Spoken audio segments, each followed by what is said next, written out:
हाय friends, मी Mayuri Jadhav, Mayuri's food and travel ह्या चॅनलमध्ये आपलं स्वागत आहे। आज आपण बनवतोय पावसाळी स्पेशल एकदम खिचू।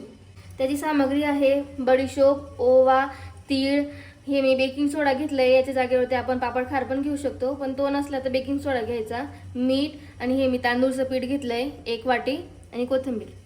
खिचूसाठी अगोदर मी 2 ग्लास पाणी उकळून घेतलेलं आहे, छान असं एकदम बॉईल येते त्याला। आता त्याच्यामध्ये बडीशोप टाकून घेते, ओवा, तीळ सर्व अगोदरच टाकून घ्यायचं। आता त्याच्यामध्ये बेकिंग सोडा आणि चवीप्रमाणे आता मीठ टाकून घ्यायचं त्याच्यामध्ये। आता त्याच्यात मी थोडीशी कोथिंबीर टाकून घेते। कोथिंबीर एकदम छान असं चव येते त्याच्याने, म्हणून थोडीशी कोथिंबीर टाकायची। आता आपण एक असं लाटणं ठेवणार आहे आणि त्याच्याने आता जे आपण पीठ टाकू त्याच्याने मस्त त्याला असं मिक्स करणार आहे। आता त्याच्यासाठी मी आता थोडं थोडं करून आता आपण जे आपलं पीठ घेतलं होतं ते आता हळूहळू थोडं थोडं टाकायचं आणि असं मिक्स करत जायचं। एकसारखं मिक्स करत राहायचं म्हणजे त्याच्यात लम्स नाही पडत। थोडं थोडं टाकायचं, लगेच मिक्स करायचं।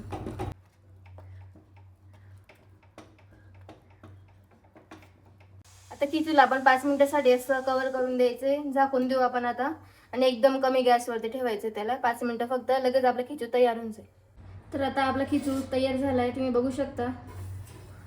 एकदम छान सुगंध येतोय, तुम्ही तुमच्याकडे नक्की करून बघा। आता आपण त्याला सर्व करून घेऊ।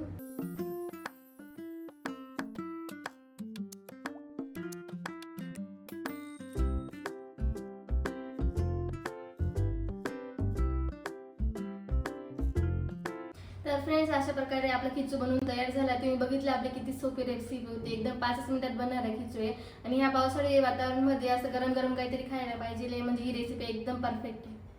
मयुरीज फूड अँड ट्रॅव्हल ह्या चॅनलला लाईक, शेअर, सबस्क्राईब करायला विसरू नका आणि कमेंट नक्की करा। Thank you, bye.